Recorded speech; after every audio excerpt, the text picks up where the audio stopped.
Well, ladies and Germans, how you all doing? This is Colin Ulrich. And I'm Ru. Hello, hello, hello.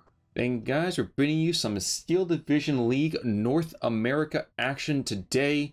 We have ourselves a beautiful, beautiful map over here of Omaha, but who do we have playing, Rang? Well, on the left-hand side in blue, we have ourselves Sarah, and he will be playing as the 15th Scottish Infantry Division. And on the right-hand side, we have Fussel playing as the 21st Panzer Division.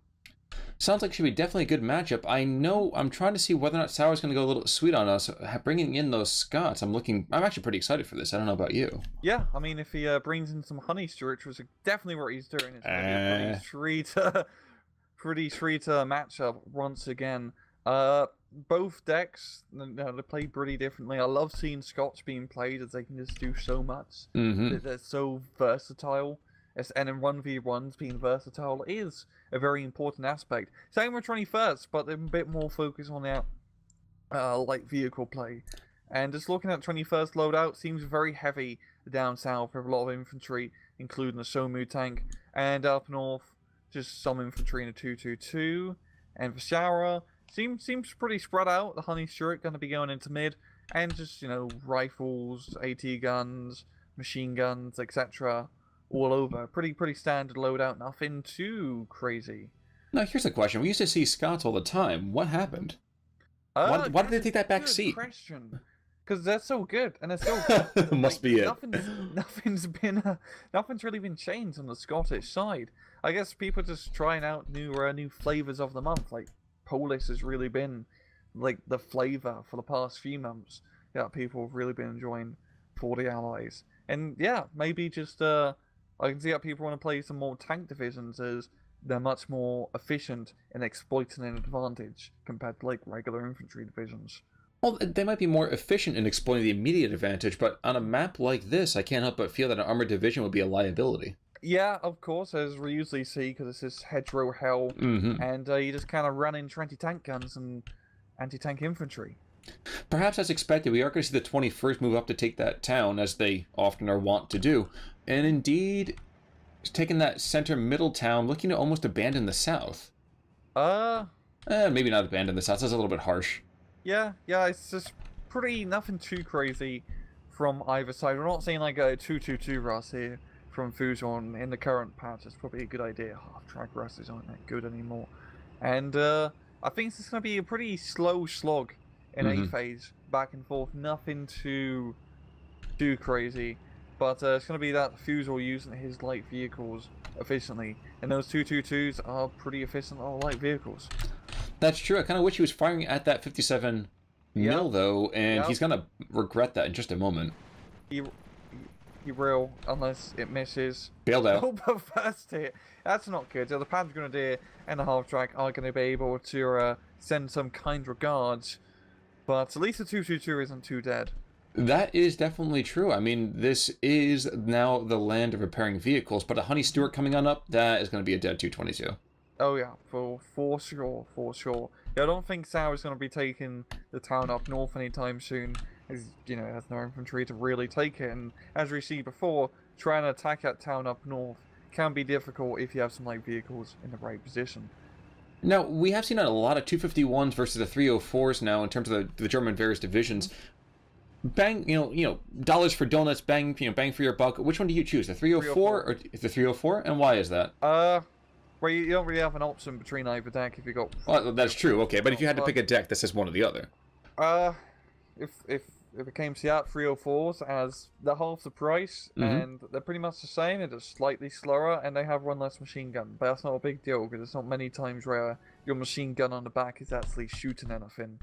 That is also very true. Now, we are going to see an S307 coming on in that pack track coming in. That could be track. This could be beautiful. Okay, so the Honey Stuart can start putting a lot of pressure onto that town. But if that pack track comes on in, well, that's going to be fun. Yeah, I know it's going to be a little bit difficult as it's not like a completely straight road, but he can definitely get first shot advantage. And I do like that smoke here from the Panzer Grenadier Führer. It's going to be protecting the infantry for a little bit. And smart play and Fussel on turning the Panzer Grenadiers to hold fire, because you do not want to be exposed where there's a bunch of fire support surrounding you. And he does, and... DP's gonna pay for it. Yeah, he may be able to kill the 6-pounder, which would be a good trade, but hopefully that Panzer Grenadier squad will be able to get out alive, maybe. Well, pin down. If he does, at that point, I would just hop out of that house and just bolt. Yeah. There we go. Book it. There we go. And I think he's bringing up the Panzer Grenadiers to pop some smoke to the Führer. You know, it's not going to need to even do that as he manages to break contact. A very, very interesting play there. Now, that 307, I would have liked to see this brought out at least to the edge of the town. So when that smoke dissipates, he should be easily have a line of sight down that road. That 1,200-meter range is going to be absolutely gorgeous. Yep. And on the southern side, we do have quite a bit of a push going on here, as Fussel is managed to take some ground with Panzer Grens and light vehicles. And he's in a pretty good sweet spot as he pretty much controls the hedgerow dividing him and the enemy. So, you know, he can use his light vehicles efficiently to defend the anti-point. It's just taking advantage of the choke point. That is true, although it's going to be very, very difficult to push. Broom bars coming on in! Yes! It's going to be grumbling up, and that's going to be the perfect thing to clear down south, because those 6-pounders can have a bit more of a tougher time. At close range, maybe not so much, but still, Trove armor is rather respectable. That's Tiger territory. That is totally true, and actually I was just going to say there is a much more defensive posture being adopted. More infantry, as well as machine gun. Scots are just desperately not trying to lose that tree line. Oh yeah, they're rusting in the rifles. The rifles are great at CQC, as they out-CQC the Panzer Grenadiers and are much cheaper as well. But with fire support, not going to work, buddy. Not going to work. Now, 250/9s are coming in for both the north and the south. I can kind of understand that, although I kind of get the feeling that even with that light French tank there, why bring in the 250? Probably just some extra fire support. Yeah, I mean... That's really it. And the French tank, I know, is, for its weapons is jammed, which is not exactly a good thing. So he just needs some sort of just cheap auto-cannon fire support to just help deal with the universal carriers, you know, the infantry, etc. And because it's literally just like light infantry for now down south, you know, it is a honey Stuart being brought up. It's pretty easy picking so far for Fussel. He is on a very nice +1 point advantage. You're up north, you know, Sarah is managing to take some ground, capturing a bit of a territory south of the town. So I think it's going to be a matter of time before he takes it. Ooh, that 307's redeploying. I thought for half a second it may have died. But no, he's just redeploying to the south. He's going to be looking up that arterial going, you know, northwest, southeast. Oh yeah, that's going to be a great position to try and stop any, like, flanking maneuvers. The honey Stuart is on the northern side now, and I don't think they're going to be able to do too much about it. And well, another 57 mils being brought on in too, so I definitely think Sauer's reading this correctly. He needs a little bit more AT in the area to keep things a little more safe for him. Yeah, even a Piat squad or two definitely help out. Just for some CQC AT, because the problem with the 6-pounders is, you know, once they get spotted and lit up, they die a little bit fast. Wait, did you just give a compliment to a Piat? Oh god, what am I coming to? Exactly. What am I coming? Don't use Piat. Well, if you have nothing else, then I guess you should use a Piat, but... I said, this is a time of miracles. I mean, the Koreans are walking together at the Olympics, Rang's giving compliments to Piats. Oh, I don't even know what's going to happen next. You know, down south, Fussel was really exploiting this breakthrough now. And this is going to be great, because once he's in open ground territory, it's going to be very good for his vehicle play. You know, it may hurt a little bit once he gets to B phase with some more anti-tank guns, especially 17-pounders. As there's a lot of places here I'm looking for Sarah to plop a 17-pounder, stop any pushes. But once again, another 6-pounder down south. And, a desperate 6-pounder. Yeah. We've got Pack 43 being brought in down south, actually. Is that Pack 43? Let's get nice and tight. I can't actually see it on the back, so... It must be. It must be. the Phantom Cannon returns.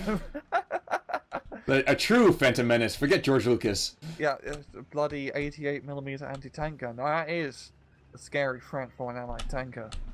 But that's true. But at the same time, I mean, if he could just bring that up as a support let's say, support cannon for this broom bar, sticks it inside between that tree line right there, that'd be a beautiful position. Yeah, and it would just, you know, kill any of the tanks, and even anti-tank guns that dare come up. We do have a Turret's carrier, and I love my Turret's carriers, but it's just, it's going to be hard getting it close enough to actually to hit anything, and even then, it's mostly vehicles. The Turret's carrier isn't really that good fighting against vehicles.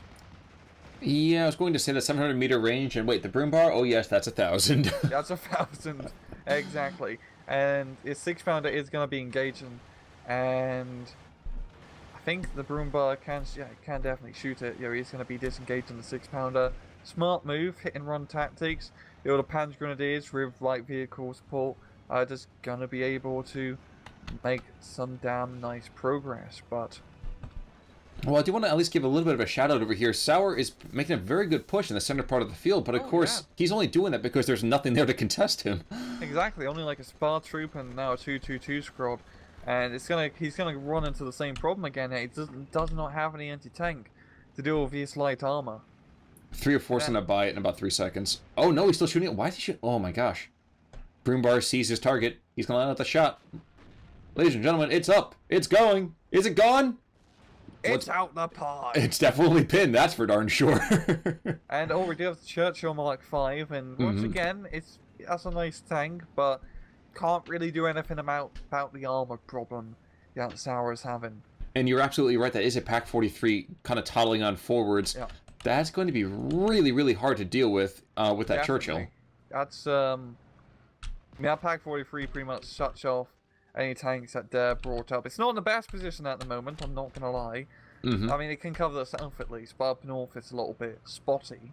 But main thing is, Fussel just has a good defensive position down south, and that's just a lot of territory easily under his control. That is certainly true. In 57-43, he's definitely starting dominance on this map so far. Almost +2. Indeed. Indeed, I feel like part of this might be because Sauer is not really utilizing his infantry as effectively as I would like, anyway. Yeah, at the same time, he can't because rifles can't deal with light vehicles that efficiently. He is starting to... He got a honey turret in the mid, and he can make a pretty good breakthrough here. And possibly up north if he was to attack the town of infantry. And he not anymore. Can't see what... There's a boy to Sherman. No, please. I was going to say, there's a boy to Sherman coming on in. Oh, yeah, definitely, stop it for now. But, up north, really, like, right now, it's not really much. He could have done a rifle play, but it's a little too late. I kind of get the feeling the 2-inch carrier would have been better placed up to the north. Yeah, I definitely agree with that. It seems like he really wanted to get a 25-pounder down south, but, you know, the 2-inch was already at an A phase, so... That's what he got.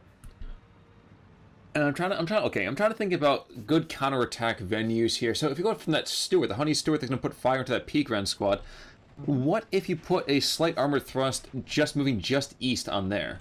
Yeah, you could do that, but you would kind of run into the problem of that Pack 43 where it can see slightly through, and still is quite a bit of light vehicles, to stop him as well. It's just, I don't think he's going to make much progress down south at the moment, unless he can, like...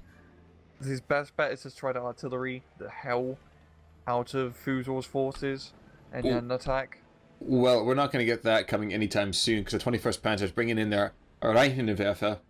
There's 80... Oh my gosh. Actually, I haven't seen one of these in a long time. Same. I love seeing the Reichenwerfer. It's just... It's just hilarious to see, like, what? 16 mortars just get dropped on a target at the same time. It's like dropping a big douche. That is certainly true, and I imagine it's one dump that Sauer's not going to want to have to be cleaning up after. Boyd to Sherman in the meantime, he forces back that Honey Stewart, and I imagine this is going to be a kill into the second. Pioneers in the meantime as well, pushing on in to push back these scouts. And that a big boom? Yes, would be, and there it goes. So the town is again firmly in German hands. Yep. And Sauer is actually making some very good progress in the middle, where he has been stopped by a 222, but he's slowly moving up. So he just needs to cut a bloody 222, but once again, he doesn't have the anti-tank weapons in the right position. Certainly true. Oh, now, Broombar, oh my gosh, yeah, so the Broombar's getting forced back by that Challenger. Now, is the Pack 43 able to see? Yeah. But I think he's out of range. No, he's in range. I think he loses sight because the Challenger, like, stops shooting for that brief second. Switching over to his view for a second. If you know, Fussel sees it. Okay. He's reorienting, so here it comes. First round, coming down range. Yeah, and, okay, Challenger fighting against the Broombar, which... At that range, I'm not sure. Okay, there we go. Yeah, and you know, Pack 43, it's just you don't fight a head-on fight against a Pack 43. It just does not miss. Here's all that smoke coming on out. Smoke me if you got him, boys. Good luck seeing anything down there. It's like a ninja dropping a smoke bomb and then just disappearing into the night. That is, I've never thought of it that way, but that's exactly it. That's just that's what I love about the Rheinraff. It's so ridiculous. I love it. It's over the top. It really is. It is like someone thought, hey, why don't we just have 14 to 16 mortars on the back of a vehicle instead of having 16 individual mortar vehicles? You know, that seems like a good use of our resources. It does definitely make you wonder what they were smoking. And then the rain is coming on in as well. So the rain is in fact gone, and there was planes up above, Spitfire making some gun runs. Okay. But though we have got, what's that, 20 mil cannon coming in the top, being dropped on off that gun mount, so. Okay, yeah. But main thing is, Fussel, he's holding the town really well. Just good town defense with light vehicles. And that 222 has really just stopped its entire, like, mid-push from Sauer. I don't think Sauer was really too enthused about the push to begin with.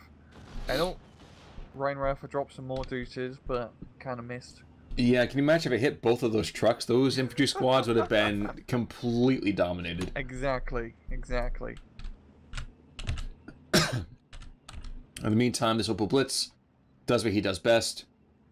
Repairing, reinforcing that, finally at long last, that command French tank gets himself back in the fight. Yeah, so now you can actually use it again. It was being a good morale boost, Joe, to be honest. But now he can shoot, and shooting stuff is definitely a good way to win in wars. And forgive me, it was not a 20 mil, it was going to be the Flak 36 coming on out. That's... Just 17 mil off. Yeah, you know, I mean, what's 17 mil between friends? I know. Another AVRE coming to the north. So with the Churchill and the AVRE, this could be domination of that town. There's still a Sherman, yeah. That's a problem. And he has no anti-tank too. Well, he has a 6-pounder, but now it's been killed. And the second Boita is coming in too. Oh, okay. Really liking his Boita Shermans. It's great surprise in seeing Boita Shermans over the Panzer IVs as like really the Panzer IVs are slightly better by just because of the veterancy and the gun accuracy. But I think the Panzer IV is just one accuracy above the regular Shermans. Well, I can't help but feel if he's not choosing that so that way he has slightly better armor. Yeah, that's a good point. And also the 50 cal. It's I know there's good debate whether to get Boita Shermans or Panzer IVs for your 21st. I'm just more in the line of Panzer IVs now. But I will admit it's pretty fun killing your opponent with their own weaponry.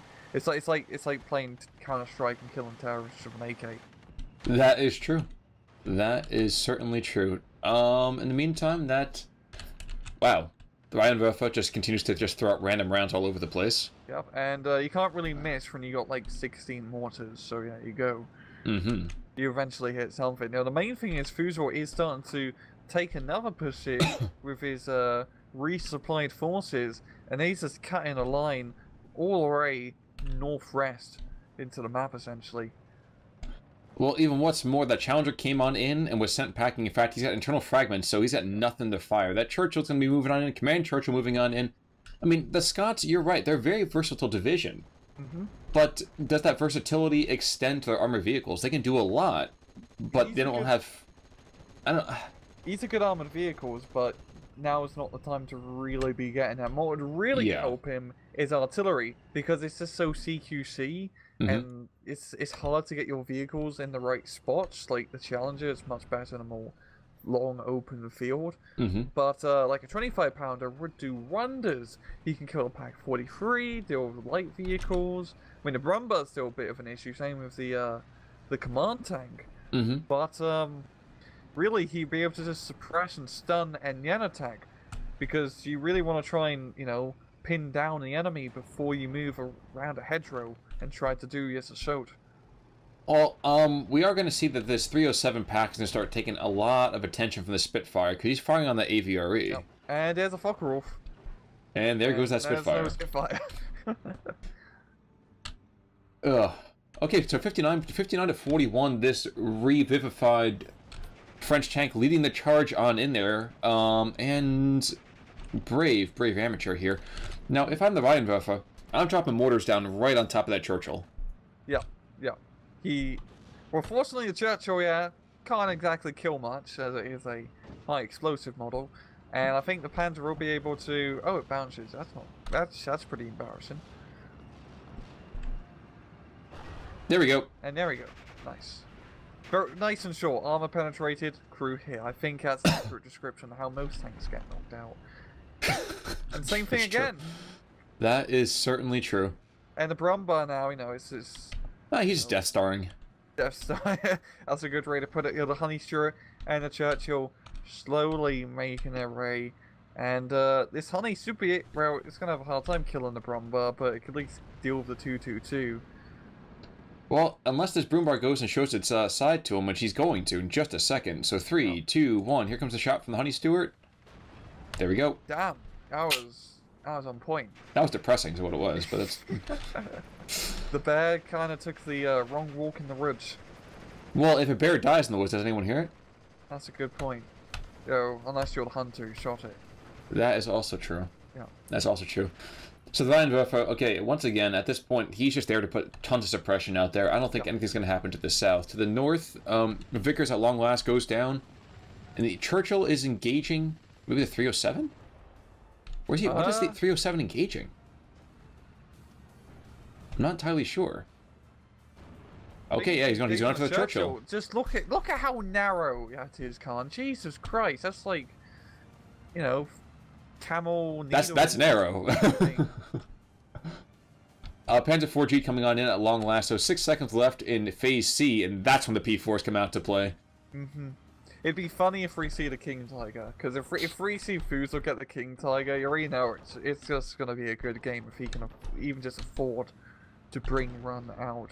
But still, he just has momentum, he has good defense up north, and look down south, the Churchill is getting pretty much killed by our Pack 43, and the Rheinwerfer just rough Rhines. That's true. That's true. He just keeps throwing rivers everywhere we look.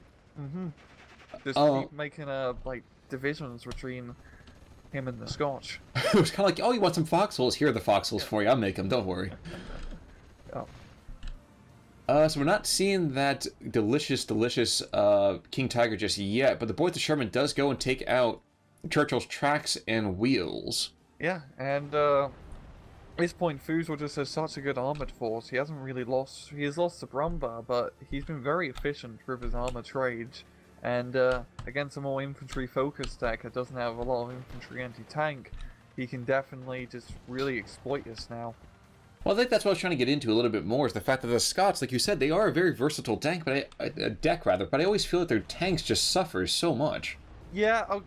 Yeah. As a Pack 43 to the north takes out a Command Churchill. Yeah, it's like the Churchills are good, but they're slow. They're very slow, but they can tank. Unless it's a Pack 43, that's the one thing it really can't tank efficiently. And you got Wolverines and Challengers. They don't have the veterancy, but that's not too big of an issue. It's just how he's been deploying his Challengers and his tanks, and really, you want them supported with anti-tank guns, and every time Sarah brings up an anti-tank gun, it's been a sour experience because they just keep getting killed. That is more than accurate there.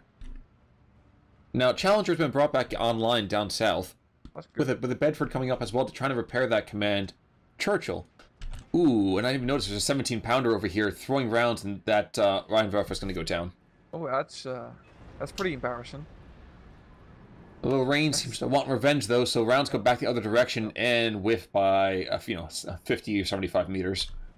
I really think, Sauer, he needs to get 25-pounders. That's the one thing he needs on this map, because he's getting a lot of, anti-tank stuff to, directly kill, but by God, he needs to just suppress some of these units, because that'll do more than enough at this point. Certainly true. Because these Pack 43s are, making a mockery out of him. And you know, very easy to deal with when you have a 25-pounder.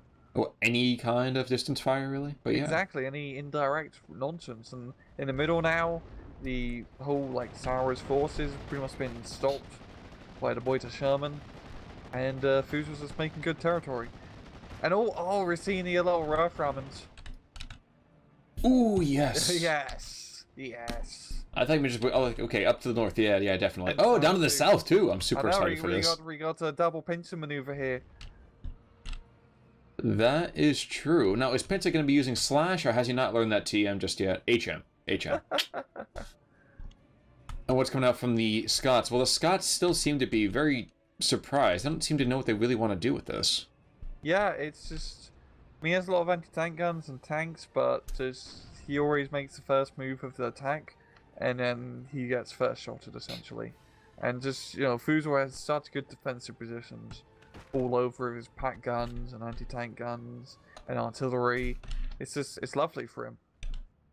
That is accurate. Now, let's see if Rough Rum throw out those rounds. Come on, I'll see us to the north. I think we're going to see something. Nope, never mind. Shifting position. Yep. Now, one Boita Sherman did go down to a 17-pounder, northern 17-pounder, but the southern one, well, he's pinned down, so he's not going to do anything. And spot troops might be taking the rifle leaders and the scouts. That's, that'd be pretty good. And that's really going to open up in the middle a bit for Fussel. And yep, that's one. And then I'll be the scouts going down just a second.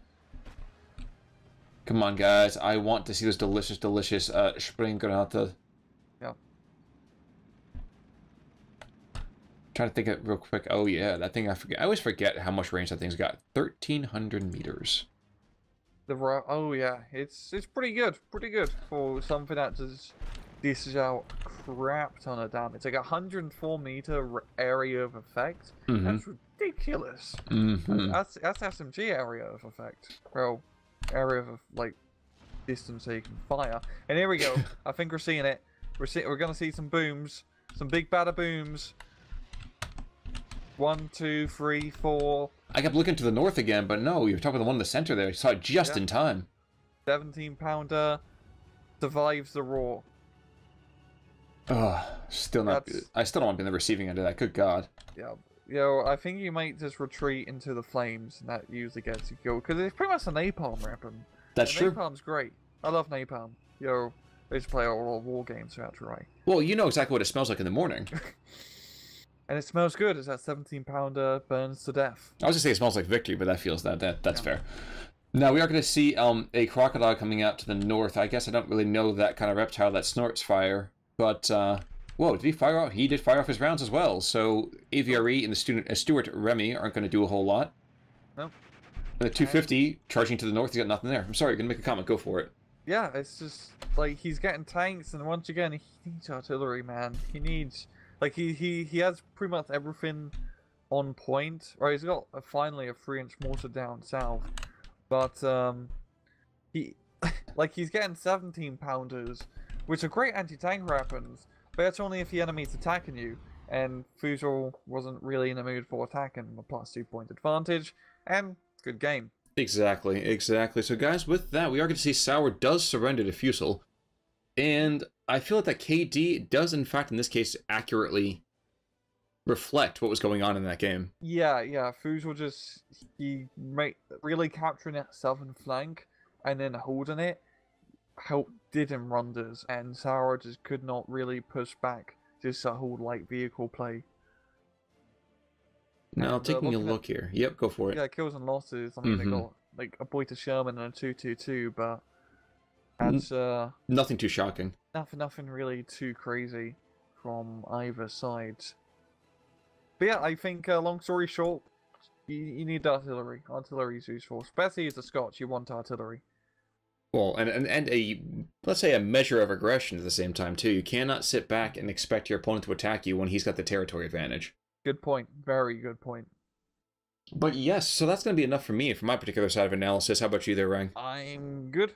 Fantastic. Well, folks, it's been great giving you another game of this Steel Division League North America. And I'm actually looking forward to giving some more in the near future. Hopefully we can get some of those new divisions out for you guys in the next couple of games. Of course. But that'll be it from me. This is Conor Work signing off. I'm Rangru. Take it easy.